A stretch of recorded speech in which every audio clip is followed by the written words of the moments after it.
नमस्कार दोस्तों, मैं हूं दीपक चौरसिया और आज हम बात करेंगे सलमान खान, लॉरेंस बिश्नोई की धमकी और क्या बिश्नोई समाज सलमान को माफ करेगा या नहीं। इस पर कई तरह से कई जगह लोग ये बोल रहे हैं कि सलमान को काले हिरण के शिकार के लिए बिश्नोई समाज से माफ़ी मांग लेनी चाहिए। लॉरेंस बिश्नोई ने भी अपनी धमकी में कहा है कि अगर वो गुरु महाराज के सामने माफ़ी मांग ले तो फिर सलमान खान को समाज माफ़ करने पर विचार कर सकता है।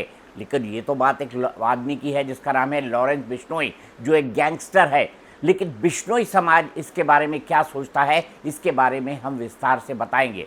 लेकिन उन हालात की बात कर लेते हैं जो बाबा सिद्दीकी के सनसनीखेज हत्या के बाद उपजे हैं।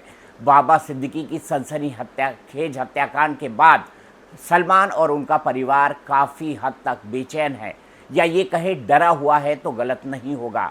सलमान खान 24 घंटे संगीन के साए में रहते हैं। उनका बॉडीगार्ड शेरा उनके इनर सर्कल की निगरानी करता है, लेकिन इसके अलावा उन्हें Y+ की सरकारी सिक्योरिटी भी मिली हुई है। लोग ये कहते हैं कि लॉरेंस बिश्नोई ने चमकने के लिए या अपना नाम बड़ा करने के लिए सलमान खान को ये धमकी दी है।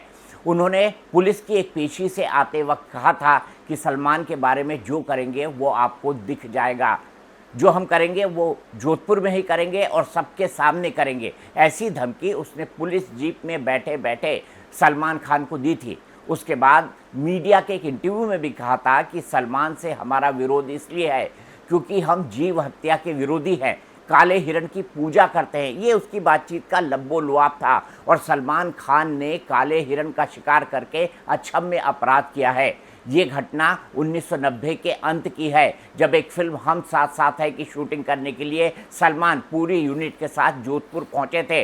इस केस में सलमान खान कई बार सलाखों के पीछे भी जा चुके हैं, उन्हें जेल में भी रहना पड़ा है, लेकिन ये मामला तब से लेकर आज तक उनका पीछा नहीं छोड़ रहा है। लॉरेंस बिश्नोई की उम्र उस वक्त 5 साल की थी जब सलमान खान ने काले हिरण का शिकार किया था, लेकिन ठीक उसके 25 साल बाद आज जब लॉरेंस बिश्नोई 30 साल का हो गया है तो वो इस काले हिरण के शिकार का बदला लेना चाहता है। बिश्नोई समाज में मान्यता है कि जीव हत्या सबसे बड़ा अपराध है। वो पशुओं की पूजा भी करते हैं और बिश्नोई समाज पूरे देश के अंदर फैला हुआ है। 70 लाख लोग इस समाज से आते हैं। राजस्थान के अंदर इनका सबसे बड़ा स्थान है। इनका जो सबसे बड़ा स्थान है वो बीकानेर ज़िले के अंदर है। बीकानेर ज़िले के अंदर इस स्थान को मुकाम कहा जाता है, जहाँ पर गुरु महाराज की समाधि है। गुरु महाराज की समाधि में आपको बता दूं, इसको कहा जाता है मुक्तिधाम मुकाम। ये एक तीर्थ स्थल है जो तलवा गांव के पास है और ये बीकानेर ज़िले राजस्थान में है। ये भारत की नोखा तहसील में है, क्योंकि गुरु जंभेश्वर भगवान का ये अंतिम विश्राम स्थल है। यहाँ पर उन्होंने समाधि ली है, इसीलिए इन्हें जंभो जी के नाम से भी जाना जाता है। अब बार बार कई लोग अलग अलग तरह से मांग करते हैं कि गुरु महाराज के समाधि स्थल पर सलमान खान जाएं, समाज से माफ़ी मांगे तो समाज उनको माफ़ी दिए जाने के बारे में विचार करेगा। इसके बारे में अगर बिश्नोई समाज के लोगों से बात करी जाए तो उनके अलग अलग विचार है। एक पक्ष का ये कहना है कि सलमान खान का ये अपराध अक्षम्य है, क्योंकि जीव हत्या को स्ट्रिक्टली ना कहा गया है। बिश्नोई समाज में मांसाहार को ना कहा गया है, इसलिए जीव हत्या के अपराधी को कभी भी माफ़ी नहीं मिल सकती है। दूसरा ये कि सलमान यहाँ आए तो यहाँ पर आके समाज से माफ़ी तो मांगे, उसके बाद समाज इस पर विचार करेगा। ये मामला बहुत ओपन एंडेड और बहुत ख़तरनाक है। क्या सलमान खान और बिश्नोई समाज के बीच कोई मध्यस्थ की भूमिका निभाएगा? इस सवाल पर मैं आगे आऊँगा, लेकिन आइए पहले समझ लेते हैं कि बिश्नोई की इस धमकी के बाद सलमान का परिवार इस मामले में क्या सोच रहा है। अरबाज खान, जो कि एक फिल्म का प्रमोशन करने के लिए बुधवार को मीडिया के सामने आए थे, उनका मानना है, उनका कहना है कि उनका परिवार बुरी तरह बाबा सिद्दीकी की हत्या के बाद टूट चुका है। टूट चुकना भी स्वाभाविक है, क्योंकि सलमान जो उनके घर के सबसे बड़े प्यारे हैं, चहेते हैं, सितारे हैं, उनके ऊपर 24 घंटे संगीनों का साया। कौन बाप, भाई या बहन अपने प्रियजन को जो है प्रियजन को टारगेट होते हुए देखना चाहेगी। वो ये देखना चाहेंगे उनके प्रियजन कि उसको सलमान को लगातार धमकी मिलती रहे और उनका जीवन असुरक्षित हो जाए।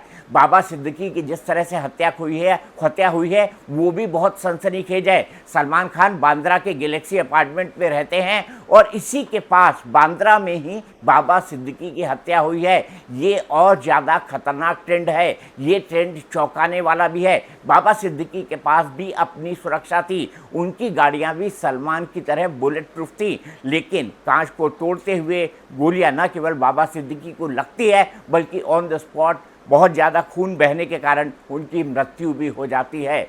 सलमान खान के घर को यूं ही बिश्नोई गैंग ने छोड़ दिया हो, ऐसा सच नहीं है। इससे पहले सलमान खान के गैलेक्सी अपार्टमेंट, उनके पनवेल वाले फार्म हाउस, दोनों की रेकी की जा चुकी है। एक बार सलमान के गैलेक्सी अपार्टमेंट के बाहर गोलियां भी बरसाई गई तो समय समय पर लॉरेंस बिश्नोई जो है वो चेतावनी सलमान खान को इस तरह से देता रहा है। क्या बिश्नोई का ये एक मोटिव है कि सलमान को धमकी के नाम पे लॉरेंस बिश्नोई खुद मुंबई का सबसे बड़ा डॉन बन जाए? आपको ये बता दूं कि लॉरेंस बिश्नोई ऐसे ही हत्या, फिरौती और रंगदारी के मामलों को लेकर साबरमती जेल के अंदर है। वो एक ऐसी सेल के अंदर है जहां पर उससे बातचीत करना या किसी प्रकार का संपर्क करना इसकी मनाही है, लेकिन इसके बावजूद भी लॉरेंस बिश्नोई इस तरह की टारगेट और कॉन्ट्रैक्ट किलिंग करवाता रहा है। उसके सहयोगी गोल्डी बरार और उसकी गैंग के 700 से ज़्यादा शूटर अलग अलग समय पर इस तरह का काम करते रहे हैं। सिद्धू मूसेवाला जो कि एक पंजाब का जाना माना सिंगर था, पंजाबी सिंगर था, उसकी हत्या के अंदर भी लॉरेंस बिश्नोई का नाम आया था।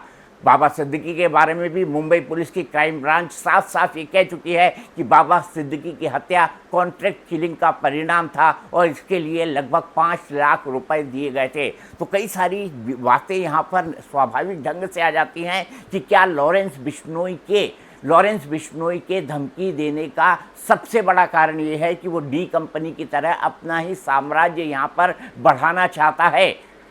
लॉरेंस बिश्नोई ये भी कहता है कि डी कंपनी का खात्मा भी उसका एक मकसद है।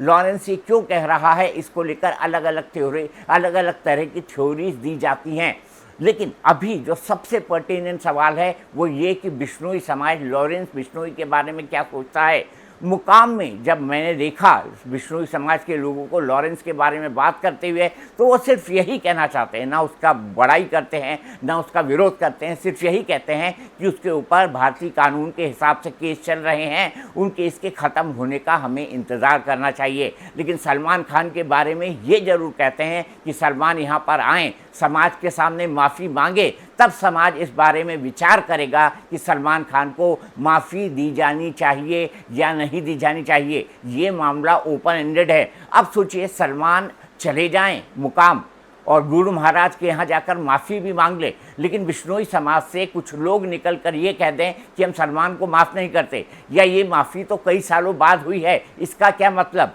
और ऊपर से माफ़ी मांगने के बाद सलमान ऐसे भी फंस जाएंगे कि ये मामला अभी भी कोर्ट के अंदर विचाराधीन है। तो अगर सलमान माफ़ी मांगते हैं तो ये उनका एक्सेप्टेंस ऑफ गिल्ट होगा, यानी उन्होंने अपनी गलती माना है। तो एक तरफ से वो कुएं या खाई, दोनों में से एक में उन्होंने गिरना है। अगर वो माफ़ी मांगते हैं तो फिर कोर्ट के अंदर भी उनका केस कमज़ोर होता है। अगर वो माफ़ी नहीं मांगते हैं तो लॉरेंस बिश्नोई की धमकी का साया उन पर मंडराता रहेगा। सलमान खान को मेरे जो जानने वाले मित्र हैं, क्योंकि सलमान से मैं कई बार मिला हूं, कई बार उनका इंटरव्यू भी किया है, आप वो इंटरव्यू मेरे सोशल मीडिया और यूट्यूब के चैनल्स पर देख सकते हैं। अगर आप थोड़ा ढूंढेंगे दीपक चौरसिया विद सलमान खान, वो भी आपको मिल जाएगा। सलमान का ये मानना है कि उन्होंने कोई गलती की ही नहीं, तो उनके माफ़ी मांगने का सवाल ही नहीं उठता है। जाहिर सी बात है, मामला बढ़ेगा और जब बढ़ेगा तब कई सारे सवाल भी खड़े होने लगेंगे। सवाल ये है कि लॉरेंस बिश्नोई नाम के एक गैंगस्टर को जेल से अंदर क्या इस तरह की हरकतें करने की छूट दी जाएगी? और क्या मुंबई पुलिस जब उनसे बात करने जाती है तो क्या बाबा सिद्दीकी की हत्या के मामले में उनको भी चार्ज किया जाएगा? अब भाई, किसी अपराधी के लिए सबसे बड़ा डर क्या हो सकता है? जेल जाने का। लॉरेंस बिश्नोई ऑलरेडी जेल में है, तो जेल जाने का डर तो उनके अंदर से छूट चुका है। उनके ज़्यादातर सहयोगी कनाडा या फिर अजरबैजान जैसे देशों में रह रहे हैं, मैक्सिको जैसे देश में भी रह रहे हैं और वहाँ से उनके गैंग की चीज़ों को संचालित करते हैं। तो ये भी देखना बहुत महत्वपूर्ण हो जाता है कि जेल के अंदर रहकर लॉरेंस बिश्नोई इतनी बड़ी गैंग कैसे चला रहा है और वो जो कहता है उसको बाहर एग्जीक्यूट कैसे कर लिया जाता है, उसका सपोर्ट सिस्टम क्या है, उसका खुद का मैकेनिज़्म क्या है। लेकिन वापस आ जाते हैं सलमान खान पे। लॉरेंस बिश्नोई की अपराध कुंडली के बारे में एक बार फिर कभी मैं आपके सामने आऊँगा और विस्तार से बात करूँगा।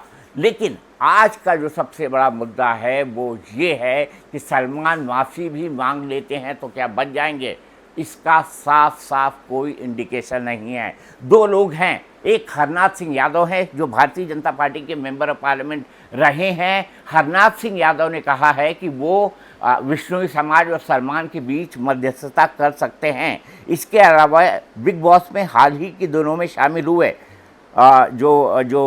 एक वकील थे जो काफ़ी वाचाल है, काफ़ी बोलते हैं, उनका नाम है गुणरत्ने सदावर्ते, अगर मैं नाम नहीं गलत दे रहा हूँ उनका, गुणरत्ने सदावर्ते। उनका भी कहना है कि बिश्नोई समाज बहुत थॉटफुल है, चीज़ों के बारे में सोच सकता है और अगर बिश्नोई समाज और सलमान चाहते हैं तो दोनों के बीच वो मीडिएट कर सकते हैं। लेकिन सलमान अगर मान लेते हैं कि उन्होंने हाँ ऐसा किया है और अगर उनके बारे में ऐसा कोई परसेप्शन बना है तो इसके लिए वो माफ़ी मांग लेते हैं। ये सब करने से अगर सलमान को राहत मिल जाएगी, इसकी संभावना भी फिलहाल बेहद कम दिखाई देती है। यानी अगर बिश्नोई समाज से वो माफ़ी भी मांग लेते हैं तो बिश्नोई समाज माफ़ करेगा या नहीं करेगा, ये पूरा मामला समाज के सामने जाएगा। तो मुझे आने वाले समय में सलमान खान से किसी तरह की माफ़ी की कोई संभावना न दिखाई देती है। हाँ, ये टसल काले हिरण के शिकार को लेकर फिलहाल चलती रहेगी। यानी जाहिर सी बात है सलमान खान को अभी कुछ दिनों और संगीनों के साए में रहना पड़ेगा। देखना ये भी बड़ा हो जाता है कि बाबा सिद्दीकी की हत्या के मामले में लॉरेंस बिश्नोई को चार्ज किया जाता है, उस पर केस चलाया जाता है या नहीं।